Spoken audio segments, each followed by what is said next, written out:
Hey guys, it's Anthony Luke-Akagi back with episode 25 of the Journey NYC podcast. Today we're actually speaking with a really good friend of mine who I haven't really seen in like over 20 years, who has the most phenomenal story about coming back. And I wanted to have him here as our guest. So let's welcome Franc Harwart. Franc! How are you? Oh my goodness. I'm great. You know, there's people in your life where, you have an intense friendship for years and then you Uh-huh. and then you go separate ways and you never hear of them or think of them again, right? And then there's someone that you Mhm. spend a short amount of time with, but you know that you're going to stay connected in some way or be connected to them in some way forever. And then you're one of those people. Exactly. I always feel the same about you and Liz as well. Franc, so welcome to our podcast. This is the Journey NYC podcast. The podcast was started about 4 years ago, prior to the pandemic. Took a little bit of a hiatus during the pandemic, but we actually started to highlight the stories of really inspiring individuals who are not necessarily part of the world of celebrity, which automatically gives people a platform. And we highlight stories that are, not only inspirational but also motivating for those. So I was really excited, first of all, to get reconnected with you. Although, truthfully, is I always look at our photo album from that one Christmas when there was that huge snowfall, playing in the snow, not to mention blue Santa hats and having way too much chocolate, et cetera, et cetera. Incidentally, is for our listeners who are out there, Franc and I did Miss Saigon probably about 20 years ago in Germany.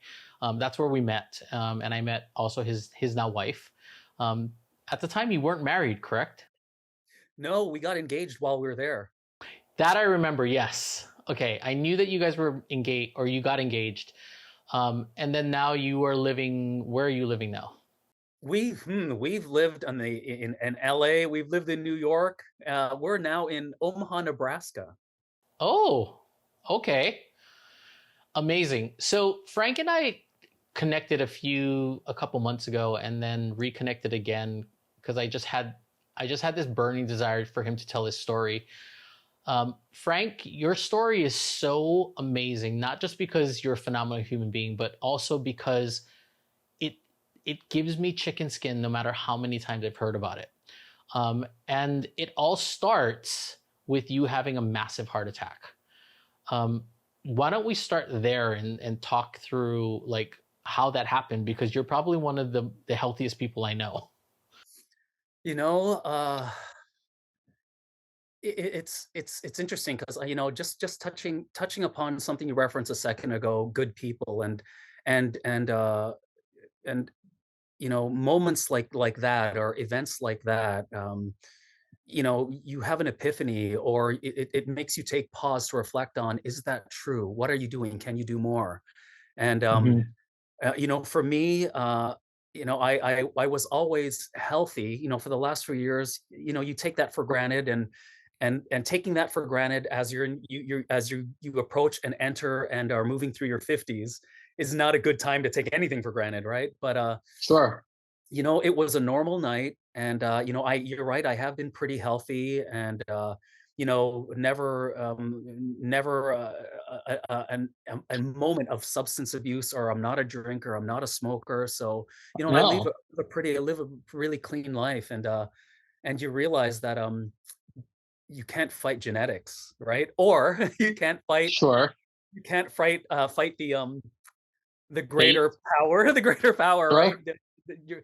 But for me, it was just, on at around 2:30 in the morning, one night I was feeling radiating pains in my chest, and I thought, "Oh, that's weird." And earlier in the day, I had marlin tacos for the first time, so I was attributing it to that. I was saying, "Oh, it's indigestion. It's for sure, it's Sure. indigestion." And so, after it didn't subside, I took a moment, and to give a little bit of context, in 2017, I mean, my family didn't have a history of heart issues, but in Sure. 2017, my oldest brother did have a heart attack while he was at the gym. He Oh, survived. He survived. okay. He's fine. But they did do, I think, 4 stints and 2 balloons. 2 weeks later, Wow.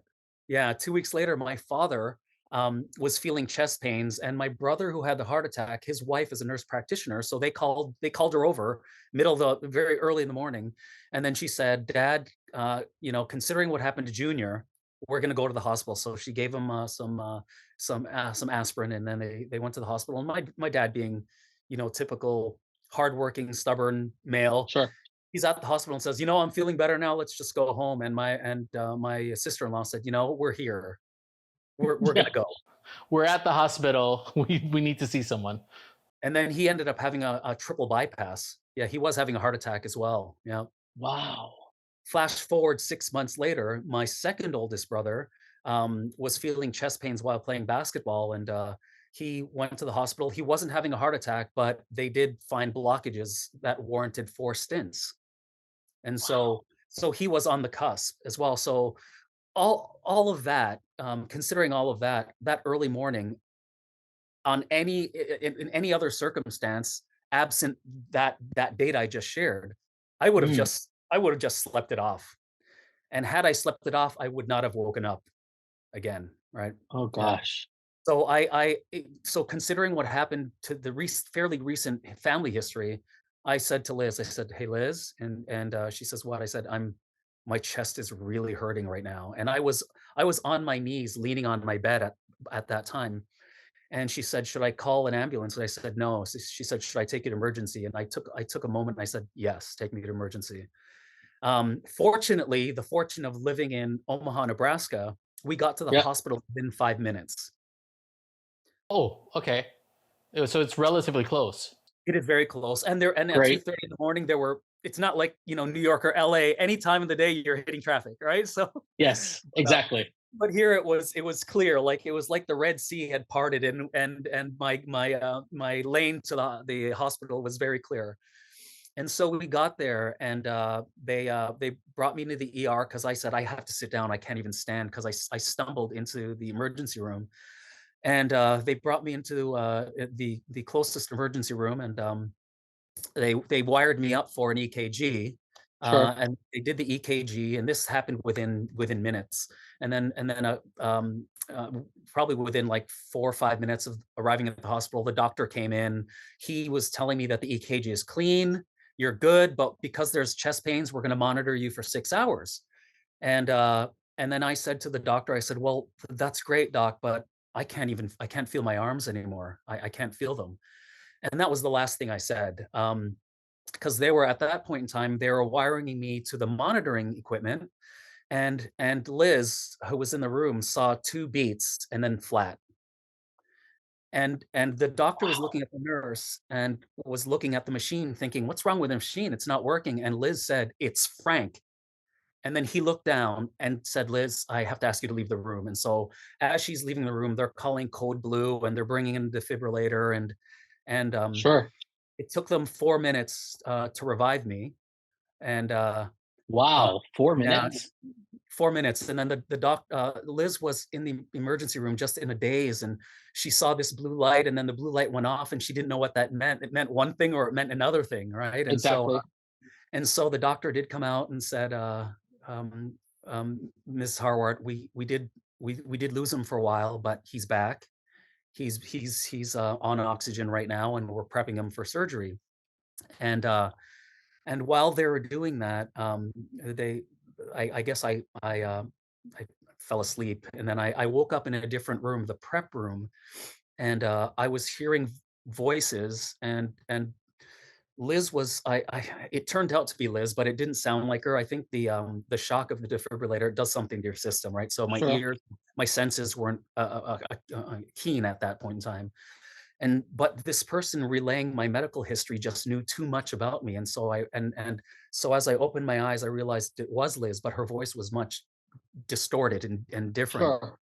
And then she walked up to me with that comforting fake smile and said, "You're gonna be okay." And then I said to her, I said, "Liz, I just need someone to shoot me straight. I know something happened because I didn't know I had arrested, right?"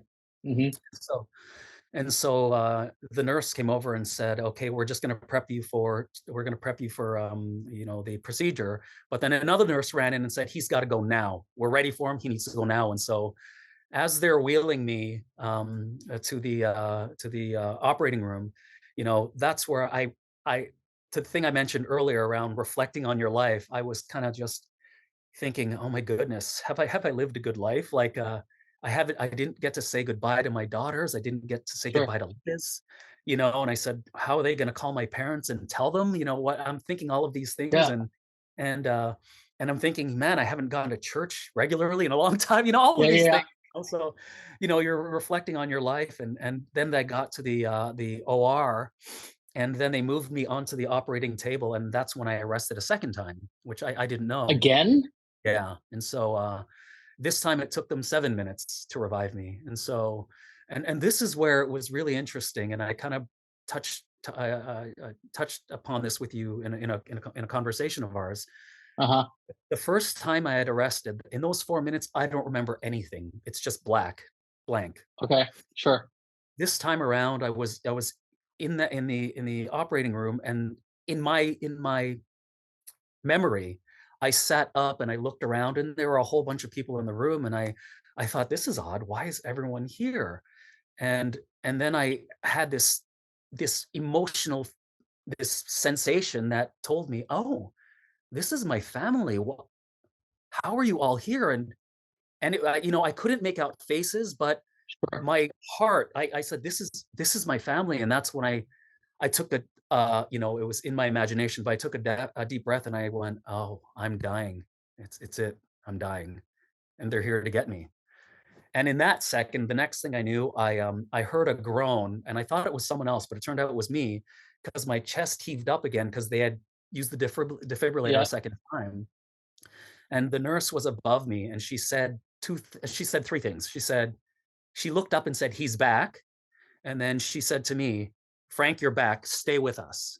And those were the three things she said. And then the next thing you know, I before they were moving me to ICU, I came to for a brief moment, and it was the nurse that told me this later on, because she laughed, and she said, as I pseudo came to, she asked if I had any questions, and I asked, would I have superpowers out of this? Which I said, will I have Yeah. superpowers out of this? And she said, Frank, your power is surviving death. That's what it is. And that's what she told Yeah. me. And so, yeah. And then I was wheeled into ICU, and Liz at that point in time had taken that moment when they brought me into the operating room.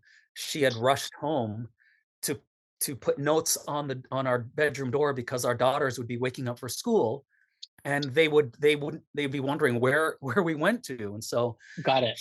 she rushed home, put a note on the door, and then went back to the hospital. When she got to the hospital, she was just wandering around emergency. And then she saw the doctor that did the procedure, and he looked at her and had a big smile and walked up to her and said, "We got him. We got him." And so, That's so so amazing. yeah, so it was, and then I got back into ICU, and a couple hours later, they checked my heart. Well, they did an ultrasound of my heart, and they said, here's there's all the damage from the heart attacks, Frank, but your heart has bounced back like a healthy heart already. It's already beating and pumping strongly. And they said, that's why you survived. They said, you have a strong heart. And I said, well, thank God I have a strong heart when it works. They said, when it's beating, it's strong. When it stops Yes. beating, And so was all of this a genetic condition, or was it just a freak thing of nature? it's to give you a little, more backstory in terms of medical history. Not many people know this, but I don't mind sharing. I don't mind sharing. A few years ago, I was diagnosed with a rare blood cancer. Okay. And so the challenge is, this is something that I have to live with. It's not something they can cut Chemo. out. Yeah. So basically, every month I have to have blood removed, because Sure. what this condition is doing, it's causing uh, an abnormal amount of red blood cells being produced. Sure. And the concern with that is blood clots, things like Sure. that. And then I had the culprit of my heart attacks was my widowmaker was 100% blocked. Okay. Yeah. And so, yeah, so they and in terms of as I'm learning about this, the doctor said that having a cardiac arrest outside of a hospital, you have maybe a 20% chance of surviving if you can get to a hospital fast enough, Sure. or if emergency services can get to you. I apologize. No, 5%. In a Oh, hospital, it increases to 20%. So it's 5% chance of survival outside of a hospital. yeah. Now, in the hospital, you have about a 20% chance of survival. Now, if you arrest a second time, you're it the Yeah. It's odds are very, very against you. yeah, odds are very slim. So again, when the fact that I had two cardiac arrests, and I literally I was able to pseudo walk out, but I wheelchaired out of the hospital just a few days later. It's a miracle, it really is. What so all of this, let's back up a little bit. This is how many months ago? This is 5 months ago now.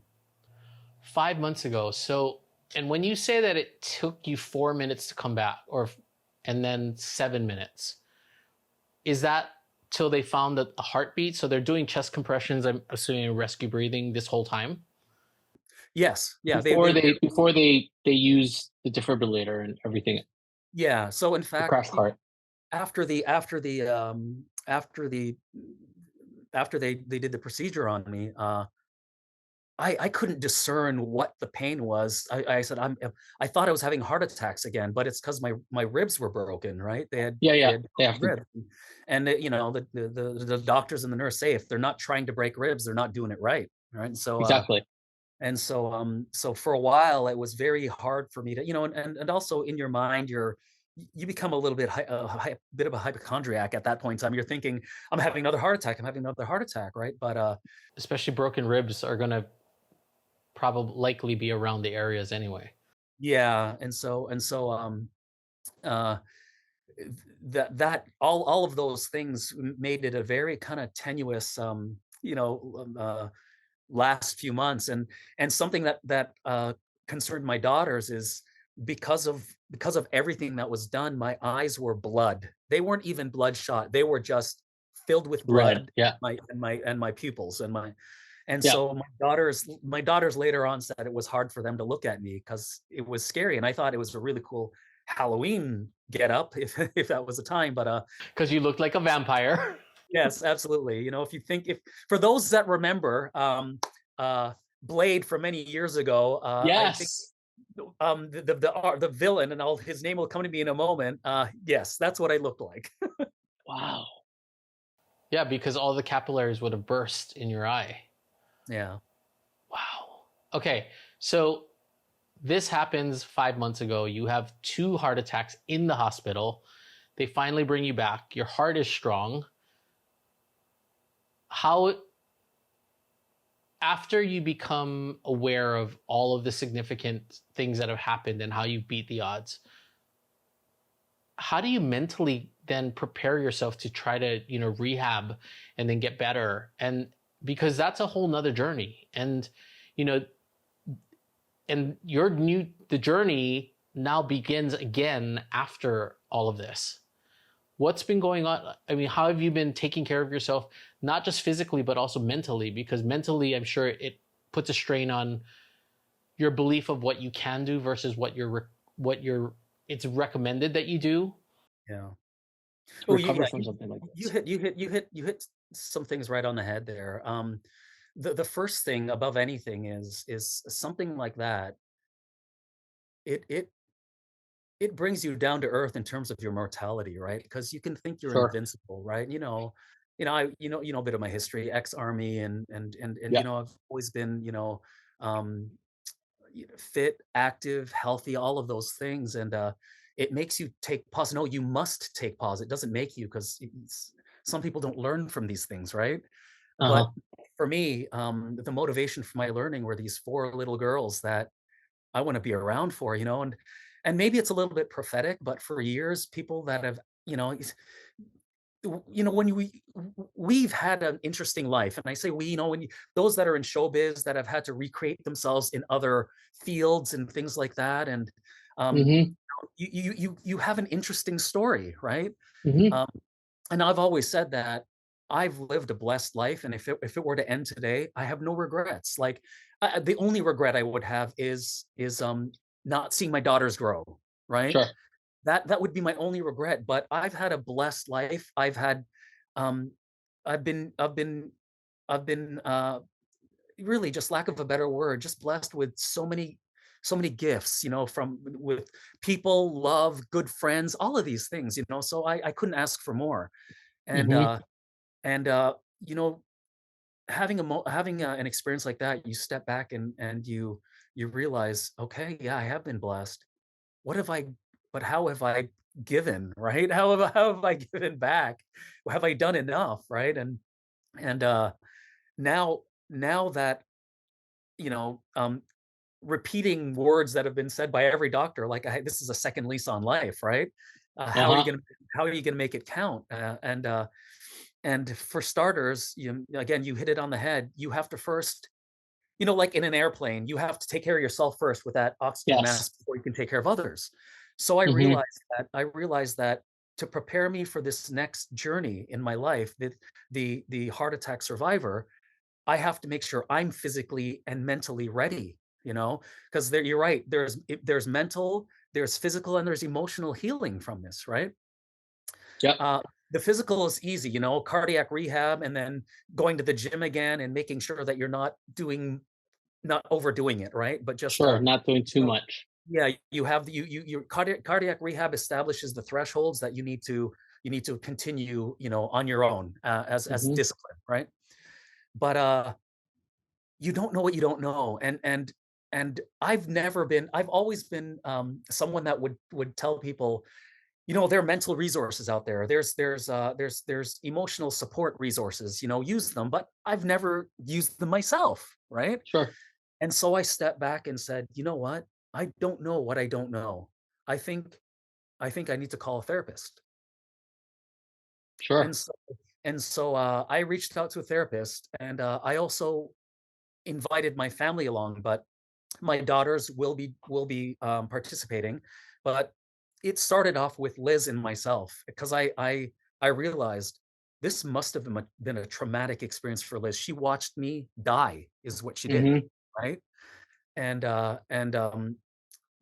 she's had to be super strong through this whole thing for the girls, for me, who, for the first few weeks I was in a wheelchair, right? And so Uh-huh. she had to be super strong for me, and she wasn't taking care of herself mentally, right? um Hmm. and so Liz and we started to see a therapist who helped us just with some coping mechanisms, and just having good dialogue, and just really open dialogue. And for me, I think a lot of it has, in terms of my healing, it's been asking for forgiveness a little more, or recognizing that I don't know anything, or that I was wrong. And so my daughters, I didn't solicit this, but Liz shared, my daughters just said, "Daddy's different now.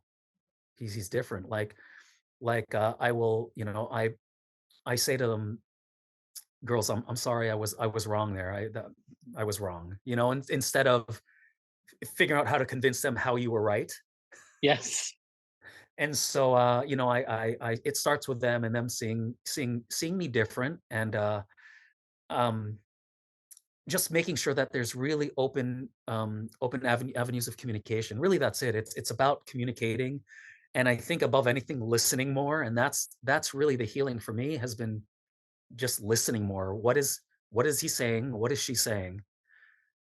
And just And really stop. what's really important. Yeah, yeah. And because oftentimes, when you're when you're an entertainer, you have gift of the gab, and it's about, sometimes you're putting on a show. It's always a show. You have your public persona, and then you have your private persona. Hmm. Or you're not really listening, you're just waiting to share that incredibly insightful thing that you have in your head, but it's not really that insightful, right? Yeah. It's insightful to me. Yeah. But I think that's it. It's I've done a lot more listening, and just um just ownership that I don't know everything, and I need help. Just that's it. Listening a lot, and asking for help. And When you're going through sorry, as you go through, this rehab, and you start realizing that you need support. And I think it takes a really strong man to be able to also realize that my wife has been doing all of these things. I think it's such it doesn't surprise me at all that you realize that, because you've always had that ability to have emotional intelligence, to know that your wife hasn't been taking care of herself. She's been taking care of you, and she's been taking care of your daughters, and the toll that it takes when you are in that caretaker mode. And then also that we need to have a dialogue around this, and that I'm so grateful that you are here and that you've done these things. Because it's really interesting when you think about what was it like, for her to have to come back and not know what's going on, and the uncertainty and the fear that goes through you. And how do you emotionally prepare for, the potential loss of a spouse, or, and then raising a family. It brings me back, for myself at least, to when my father passed away when I was 10. And what that must have been like for my mother to have to go there and realize that everything that is going to change in a heartbeat. And I think part of your story that I found so just motivating was how well you understood what had happened and what you needed to do for yourself and also for your family and your spouse in order to proceed forward. Because I think a lot of people try to just go about, you either accept whatever fate and condition you're in, or you don't really address the elephant in the room. It's like, I'm fine, I'm fine, I'm fine, I'm fine. My father, had chest pains the whole week prior to having his heart attack, which he had ruled out back then because he had been given a clean bill of health by the doctor the year before. So, there's a lot of those things when I think about it that I think are really important for people to hear. And it's, as you said, the fact that your daughters now see that you are, daddy's different, because through this process, you've gained the awareness to hear more clearly, and to be willing to step aside and sit back and listen. I will say that I find it difficult when, my niece and my nephew and this and that, to listen, knowing, without an agenda, but just to listen, because the world that they are growing up in is so different from what the world that we grew up in. It's just so different. The influences that they are dealing with on a day-to-day basis are infinitely, and challenging. Yeah. With Liz, I think there had to be a particular sensitivity with Liz because her father passed when he was 54. Yeah. So uh, she lost her dad about 25 years ago, and then she almost lost her husband at about the same time frame. So Yeah. it's not a great familiar feeling to have. You know what I mean? Because No, exactly. it was familiar. She's gone through this before, and it's nothing you want to wish upon anyone, right? Hmm. And just recognizing that, and I think also when you're also still you, right? And as time moves on, and I feel more like myself, um, I have to stay keenly aware that this has changed me. And even if I look healthy and I feel healthier, I've gone through a traumatic experience, and I can't take anything for granted, I Hmm. so so but you're still you. And what I mean by that is there's moments where I'll get impassioned, and I feel like I'm lecturing, but I'll take a step back in this, and I'll say to, like, my daughters or Liz, and I'll say, "Girls, I'm just really impassioned right now. I'm not lecturing, I'm not angry, I'm not emotional, like, I'm not the way I was before, like, I'm not that person. I'm right now, it's but what you're seeing still is that passion in me that still exists. But it's I just want you to know it may feel the same and look the same, but it's not the same. I want you to know that. And so they take that when I said this to my daughter recently, and at the same time I was apologizing and I said to her, honey, and I said, I'm sorry though. I think I could have done more in that moment. I was reflecting back at something she had asked for that I kind of I didn't I was embroiled in something at the moment, and I kind of dismissed her a little bit, and I made sure I circled back to say I'm sorry, and she goes, no, it was no big deal, you were busy. I said, no, I said I could have done more, I could have done more. And Hmm. I think that's the important thing, and I think that's the a couple morals of the story for me are always asking, is there more you can do? Is there more you Hmm. can? And the other thing is, you have to be a health advocate for yourself. You have to. A year and a half prior to me having my heart attacks, I had radiating chest pains. I went to the same hospital. They did an EKG, which came out clean. They they um uh they monitored me for 6 hours and then discharged me. What? In hindsight, my cardiologist said you had a heart attack at that time. But Like, yeah, because for some reason my EKGs come out clean, just like it did the second time when I arrested.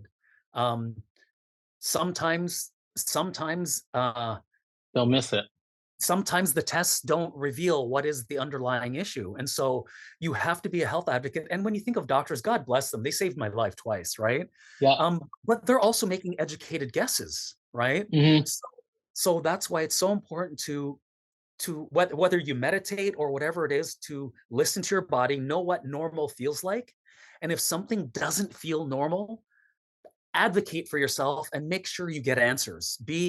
Just be relentless, because the alternative could be a casket, right? Exactly. Being a little bit melodramatic there, but the alternative could be that. And had I not arrested, and I had just, recovered from this heart attack, they would have monitored me and discharged me again. And there would have been more Jeez. damage to my heart. And then the next one probably would have been instantaneous. Right. Exactly. So yeah. Well, I am so glad not that you had both heart attacks, but or all three of them, but that you were at the hospital, that there were doctors that were there and nurses that were there that were competent and able to bring you back. Um, and that you have had the foresight and the forethought to assess. And I think this is also something that actors are also very good at, because we understand how to delve into oneself to find your truth, but also is to assess every interaction and see what's behind it. We have the ability to also go back and look and realize when we haven't captured it. So I think it's great that you have that ability to go back and talk to your daughters and share those moments with them, as well as also sharing them with Liz, and being sensitive to the fact that, this is a sensitive time and a place and an age. And also that you've come out of it seemingly stronger, in the respect that you feel very grounded, um, and you know what your truth is, which is huge. And I think anyone who's going through something like this, it's very important that they understand that. Yeah. You're right. I mean, above anything, the best thing that you can the best thing that you can get out of any, momentous experience is awareness, right? Hmm. Self-awareness, just more a deeper understanding of yourself. And that means recognizing your limitations, recognizing again when you need help, recognizing that help is there, and it's not it's not weak to ask for it, right? You Yeah. know, I would argue it's the stronger thing to do, right? Is because you're showing the courage to say, I don't got it all. I don't Hmm. have all the answers. I can't fix this. You know, as skilled or talented as you may be, there are things that are outside of your skill set, right? And Hmm. there's people that are trained and objective. You know, because anytime you apply self-healing or anything like that, you are emotionally invested. It's you, right? It's Sure. you're it's very hard to step outside of that person and be able to say, um, I'm okay doing this. Uh, or I'm uh, to be able to do things that may make you look weak or may make you embarrassed or anything like that. You know, you may not take those steps because of the ego, right? Hmm. Um, but I think the one thing above anything is that you know, you you realize, like, even as nice as you try to be, and I think that's it. You know, you try to be a good human being above anything. You know, I Sure. referenced earlier when I was being wheeled to the operating room. Uh, have I lived a good life? Have I been a good Christian, a good Catholic? All those things, and you Hmm. realize, you know, it's not necessarily the you know, going to church and all those things. It's, are you living a good life? Are you trying to be kind? Are you trying to be considerate, compassionate, a compassionate human being? Um, Hmm. you know, and do you have a relationship? If there is a, if you believe in a greater power, establish that relationship, however that manifests, you know, physically, Sure. whether it's going to a building every once a week, or if it's taking a moment in a corner of your room, breathing and thanking or being, and whatever it is, you know, um, whatever that relationship, however that relationship needs to be, you know, you find it, right? um Hmm. but um I think it's just important, just to have that. It makes you humble. It humbles you, right? Like, that's it. It humbles you. You are breakable. We are fragile. You know, as strong as we are, Exactly. no, we can get through a lot of things, but we are also fragile. You know, as human beings. So, Hmm. recognizing those things, strength and fragility, can coexist, and they will coexist in you. And it's just recognizing where they are, and seeking to strengthen or seeking help as appropriate, right? That's so inspiring. Um, and again, is just having the opportunity to really check in, and life decided to slap you upside the head, twice, and woke you up. And I think it's such a phenomenal journey for you now to be able to have that. I think very often is we take it for granted. We take so much for granted, and we sweat the small stuff. Oh my goodness, Anthony, you're right. We That's another big takeaway for me, is like, I'll step back and go, is it really that important to stress this? Is this that? What? Why is this bugging me so much? And is it going Hmm. to be catastrophic if this is not addressed right now? And I step back and go, no, it's not a big deal. It just, Yeah. you know, it's not a big deal. What's so 5 months later, post the heart attacks, etc. You're going through therapy, and then obviously physical therapy, and then the gym, and etc. Have you returned to work? Like, how is life coming about now? Like, in the respect of returning to a pseudo what the new normal is going to be like. Actually, I will be. The plan is for me to return to work at the 6 month mark, which will be towards the end of this month. Okay. Uh, so 3 months at the, I was, right out of the heart attacks. I'm hearing, oh, you're looking healthy, you're bouncing back. I'm like, all right, I just need 3 months, then I'll be back. And you realize you're no longer on your time. You know, Yeah.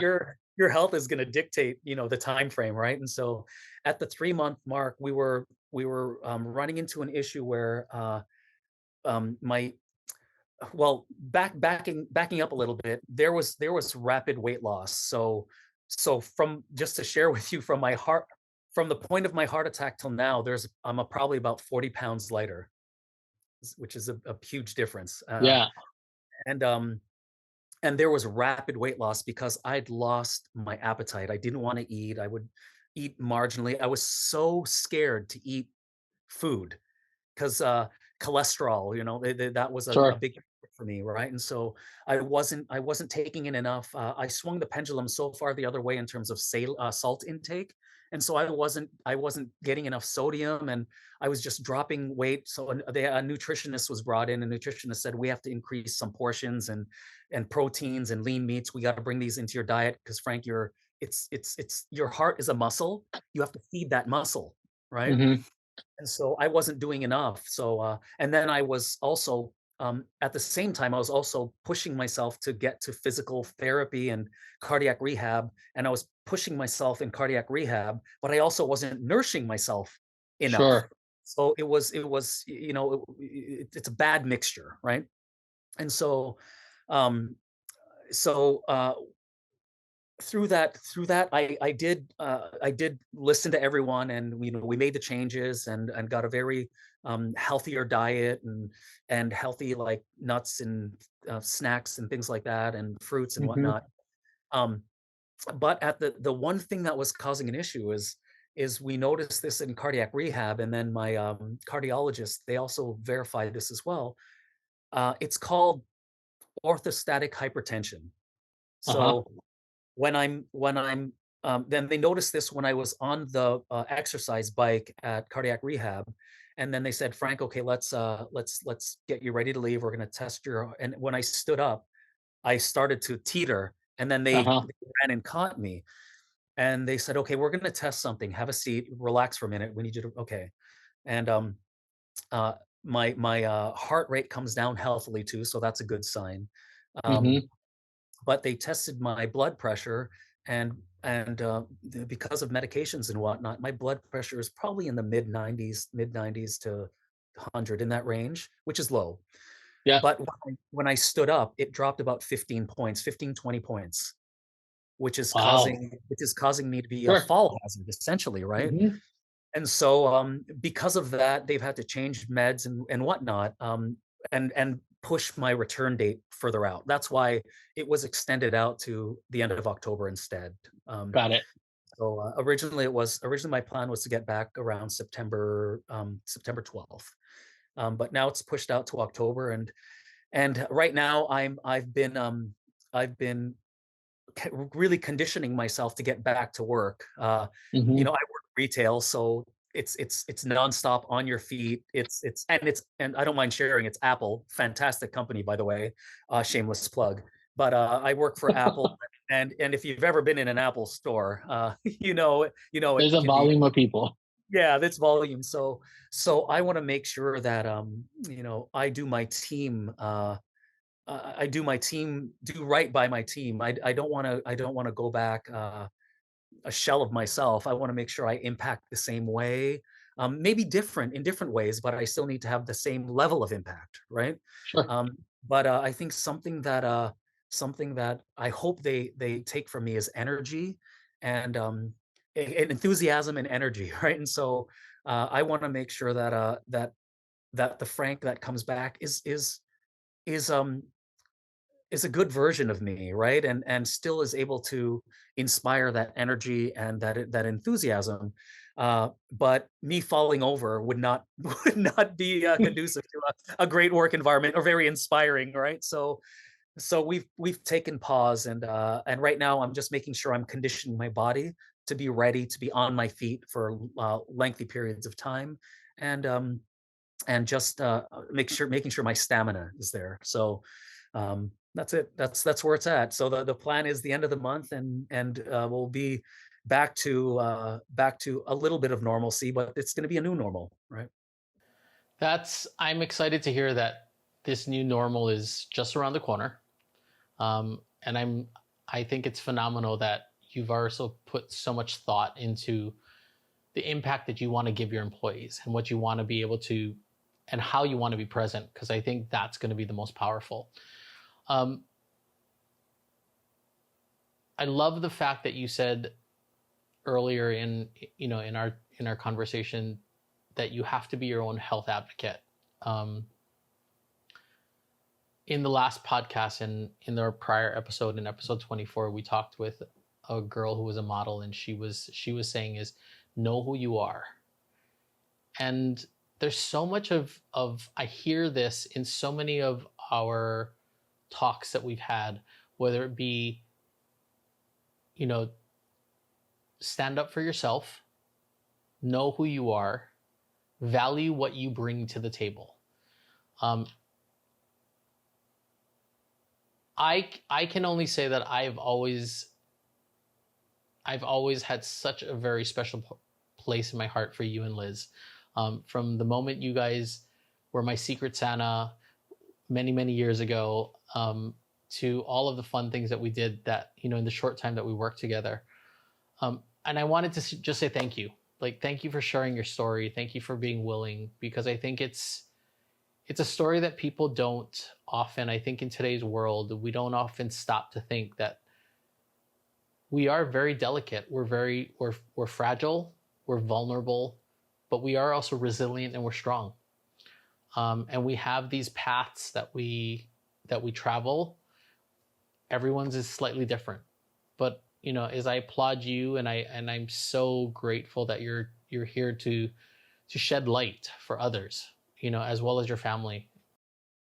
Oh, thank you. I appreciate that, and thank you so much for hosting this. And it's I really appreciate you, and it's humbling being asked to share my story, because oftentimes as actors we share a story, we share stories, Uh-huh.